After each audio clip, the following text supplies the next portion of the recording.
Assalamu alaikum. This is Kareem Jarazi, and today we are going to discuss about IELTS introduction, or you may say that this is an overview of IELTS. And there are two types of IELTS: general and academic. And academic IELTS is for the students who are applying for undergrad, postgrad, or other degree programs in English-speaking countries. And whereas the general IELTS is for professionals, they are applying for immigration to Canada, Australia, and other countries. Okay, so अब इन दोनों में simple इसको इस तरह कर लेते हैं कि जनरल आईएलटीएस और एकेडमिक आईएलटीएस में जो फर्क है वो क्या है। फर्क बिल्कुल सिंपल है, एक तो मार्किंग स्कीम का थोड़ा सा डिफरेंस है और उसके अलावा थोड़ा सा टेस्ट में पार्ट का डिफरेंस है। जो लिसनिंग है और आपकी जो स्पीकिंग है वो एकेडमिक आईएलटीएस और जनरल आईएलटीएस में सिमिलर होती है, बिल्कुल कोई चेंजेस नहीं होती। वेयरएज जो राइटिंग है और रीडिंग है उसमें थोड़ी सी चेंजिंग होती है। जैसे जो एकेडमिक आईएलटीएस होती है उसमें राइटिंग में दो टास्क होते हैं, टास्क 1 और टास्क 2। उसमें टास्क 1 में रिपोर्ट राइटिंग होती है, उसके साथ ऐसे राइटिंग होती है। वेयरएज जो जनरल राइटिंग है उसमें जो है ऐसे के साथ रिपोर्ट राइटिंग की जगह पे आपको लेटर राइटिंग होती है, लेटर लिखना होता है आपको। ठीक है, तो राइटिंग में ये डिफरेंस होता है थोड़ा सा। तो इसको आप कह सकते हैं कि letter is comparatively easy report के मुकाबले में। और दूसरा जो डिफरेंस है रीडिंग के अंदर, जो रीडिंग का मटेरियल है फॉर जनरल आईएलटीएस वो यूजुअली इजी होता है। और और जो जो एकेडमिक आईएलटीएस की रीडिंग है वो थोड़ी सी टफ होती है। टफ इन सेंस के उसमें जो टॉपिक होते हैं वो एकेडमिक रिलेटेड टॉपिक्स होते हैं ज़्यादातर। तो उसकी जो टर्मिनोलॉजी होती है उसमें प्रॉब्लम आ सकती है स्टूडेंट को रीडिंग करते हुए। तो जो स्टूडेंट्स आम जिंदगी में रीडिंग नहीं करते हैं अपनी करिकुलर बुक्स के अलावा, so they might face a problem in understanding the academic reading।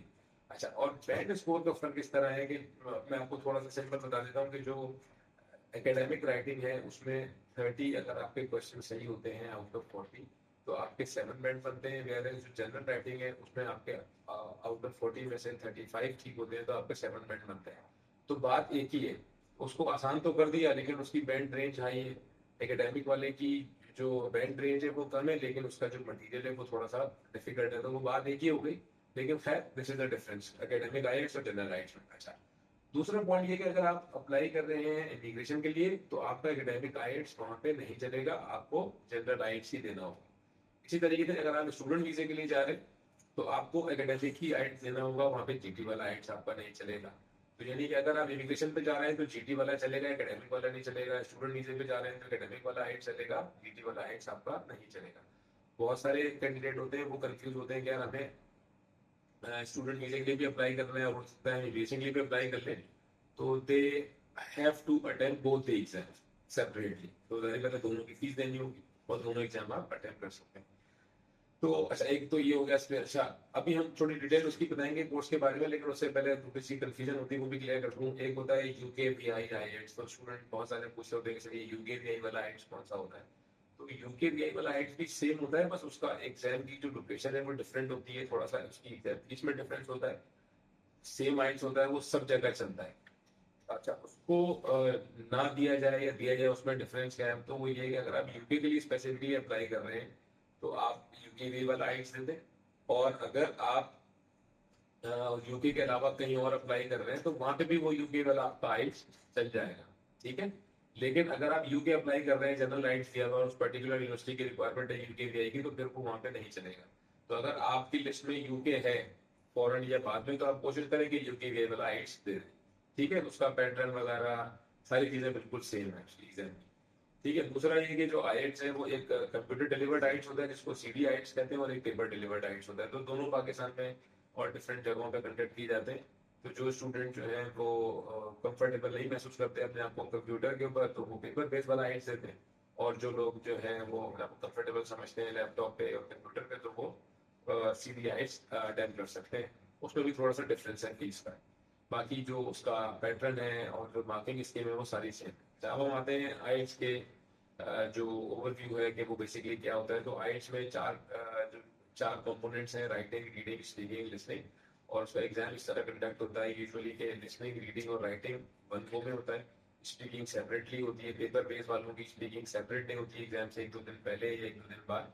Where जो कंप्यूटर डिलीवर्ड आईएलटीएस है उसमें लिसनिंग, रीडिंग, राइटिंग के बाद या लिसनिंग, रीडिंग, राइटिंग के टेस्ट से पहले सेम डे को आपका एग्जाम हो जाता है। अब हम पहले लिसनिंग की बात करते हैं। लिसनिंग में 40 क्वेश्चंस होते हैं और 4 सेक्शन होते हैं, section 1, section 2, section 3, section 4। Each section has 10 questions, तो टोटल 40 क्वेश्चंस हो गए। और सेक्शन 1 और सेक्शन 3 जो है वो बेस्ड ऑन कॉन्वर्सेशन होता है, where two people or more than two people are discussing something, they are talking about something। और जो सेक्शन 2 और सेक्शन 4 होता है, that is based on monologues. Monologues mean a person giving a lecture और a speech. और इसी तरीके से जो पहले दो पार्ट होते हैं, पहले दो सेक्शन होते हैं, यानी कि सेक्शन 1 और सेक्शन 2, यानी सेक्शन 1 का मतलब पहली कॉन्वर्सेशन और पहले मोनोलॉग, इनकी जो स्पीड आप कह लें, अंडरस्टैंडिंग कह लें, वो थोड़ी सी स्लो होती है।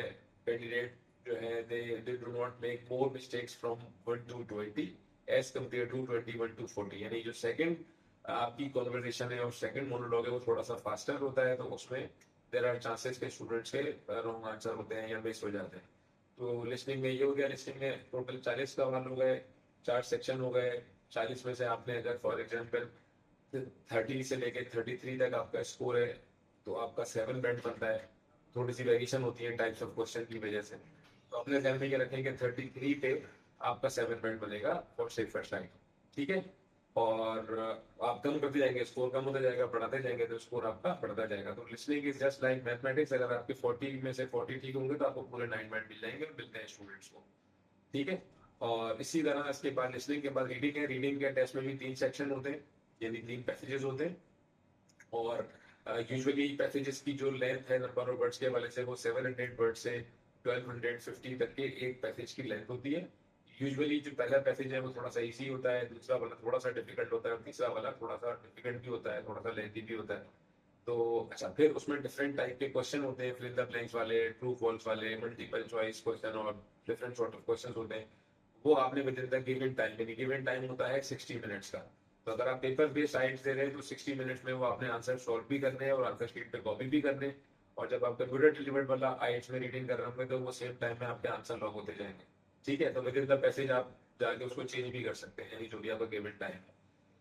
तो ये 3 पैसेजेस होते हैं रीडिंग के अंदर, पैसेज 1, पैसेज 2, पैसेज 3। आपको डिपेंड करता है आपकी रीडिंग स्किल्स जितनी अच्छी होंगी, जितने जल्दी आप उसको अंडरस्टैंड कर लेंगे, तो आप उसके राइट आंसर निकाल लेंगे, you will get the right answer. उसमें अक्सर स्टूडेंट सवाल करते हैं रीडिंग में कि सर जो लेटर केस है वो स्मॉल होना चाहिए या कैपिटल होना चाहिए। तो उसमें फर्क नहीं पड़ता, जो भी आपका आंसर हो वो उसकी स्पेलिंग ठीक होनी चाहिए और लेटर केस एक ही होना चाहिए। अगर आप स्मॉल में लिख रहे हैं तो सारे आंसर स्मॉल लेटर केस में लिखें, और अगर कैपिटल में लिख रहे हैं तो सारे कैपिटल में लिखें। ये नहीं करेंगे कुछ आंसर स्मॉल में लिख रहे हैं कुछ कैपिटल में लिख रहे हैं।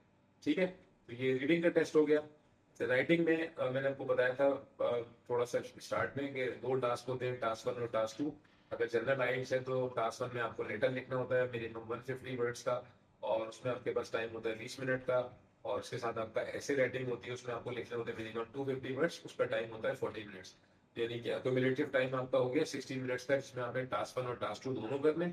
और अगर आपका एकेडमिक आइल्स है तो उसमें आपको ऐसे के साथ जो है लेटर की जगह पे, क्योंकि जनरल में आप लेटर करते हैं टास्क में, तो उसमें टास्क में रिपोर्ट राइटिंग होती है। रिपोर्ट राइटिंग मीन्स कोई पाई चार्ट होगा, कोई टेबल होगा, कोई ग्राफ दिया हुआ होगा, उसमें वैल्यूज गिवन होंगी, उसको आपने एलेबोरेट करके उसकी छोटी सी समरी बनानी होती है। उसका एक सेट पैटर्न होता है, फिर आप जो भी उसके ट्रेंड्स होते हैं वो समझ के उसको एक्सप्लेन करते हैं। This is task 1 for academic writing. अच्छा, अब आपका हो गया लिसनिंग हो गया, रीडिंग हो गया, और ये आपका हो गया राइटिंग का। फिर अगेन वही कि राइटिंग का जब आपका एग्जाम हो जाएगा तो एग्जामिनर उसी हिसाब से चेक करेगा कि जो उनके पास मार्किंग स्कीम क्राइटेरिया होता है कि राइटिंग का लेवल कैसा है, वोकैबुलरी कैसी है, ग्रामर कैसी है, टास्क रिस्पॉन्स कैसा है, नंबर ऑफ वर्ड्स कैसा है, ये सारी चीजें उसमें आपको फिर उस हिसाब से नंबर मिलेंगे। लास्ट में होता है स्पीकिंग। स्पीकिंग में 3 पार्ट्स होते हैं, part 1, part 2, part 3।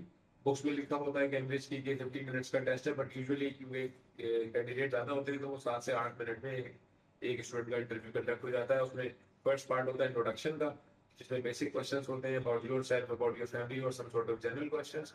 Where as part 2 जो होता है उसमें you will be given a particular topic. उस टॉपिक पे आपको सोचने के लिए, प्रिपेयर करने के लिए 1 मिनट का टाइम दिया जाता है, and after a minute you have to speak for 1 to 2 minutes, क्योंकि नॉर्मली 40 सेकंड 50 सेकंड में एग्जामिनर आपको स्टॉप करवा देता है once he satisfied with your speaking। और फिर पार्ट 3 में वो आपसे क्रॉस क्वेश्चन करता है। पार्ट 2 से रिलेटेड डायरेक्ट टॉपिक होता है या डायरेक्ट टॉपिक होता है, तो फिर वो आपसे डिटेल में क्वेश्चन करता है ये चेक करने के लिए कि भाई आपके अंग्रेजी का लेवल कैसा है, स्पीकिंग कैसी है, ग्रामर, वोकैबुलरी और सारी चीजें। अच्छा, ये तो मैंने आपको बता दिया कि एक बेसिक इंट्रोडक्शन के आइल्स के एग्जाम जो होता है वो पेपर बेस्ड होता है, कंप्यूटर बेस्ड होता है, यूकेवीआई क्या होता है और कितने टाइम का होता है। जैसे लिसनिंग आपकी हो गई हाफ एन आवर की, रीडिंग हो गई आपकी 1 आवर की, राइटिंग हो गई 1 आवर की और आपकी स्पीकिंग हो गई 15 मिनट्स की। तो this is around total time आपका जो हो गया वो हो गया 2 घंटे, 2.5 घंटे आपके हो गए लिसनिंग, रीडिंग, राइटिंग के। और आप स्पीकिंग के लिए 15 मिनट का टाइम रख लें तो आपके 2 घंटे 45 मिनट का पूरा एक टेन्योर हो गया। अच्छा, अब इस पूरे टेस्ट में जो सबसे इम्पोर्टेंट पार्ट है वो है time management. Apart from the tips and tricks और अपार्ट फ्रॉम इसमें क्या करना है, कैसे क्रैक करना है, इस सब के अलावा जो सबसे इम्पोर्टेंट चीज है कि वो टाइम मैनेजमेंट है। तो आईएलटीएस का जो एग्जाम में चारों स्किल है उसमें आप हर स्किल को देखें तो स्टार्टिंग में इजी होता है, बाद में डिफिकल्ट हो जाता है, मतलब वो स्पीकिंग हो, लिसनिंग हो, रीडिंग हो, राइटिंग हो। इसीलिए आपने टाइम मैनेजमेंट ऐसी करनी है कि आप with in the given time उसको कर लें। यानी अगर आपको ऐसे में 1 घंटा मिला है तो आप कोशिश करें कि उसको 50 मिनट में कर लें when you are practising before exam, ताकि जब आप एग्जाम में जाएंगे तो 4-5 मिनट का 6 मिनट का मार्जिन होगा। इसी तरह रीडिंग में भी अगर 1 घंटा है तो आप कोशिश करें 55 मिनट 56 मिनट्स में क्लोज कर दें विद आंसर, ताकि जब आप एग्जाम में जाएं तो 2-3 मिनट का मार्जिन हो। तो आपको जो है टाइम मैनेजमेंट करनी है अच्छे तरीके से। जितनी अच्छी आपकी टाइम मैनेजमेंट होगी उतनी अच्छी चीजें आप उसमें टिप्स और ट्रिक्स जो भी आप अप्लाई करेंगे और चीजें इंशाल्लाह ताला अच्छी मिलेंगी। ठीक है, thank you so much. Allah Hafiz.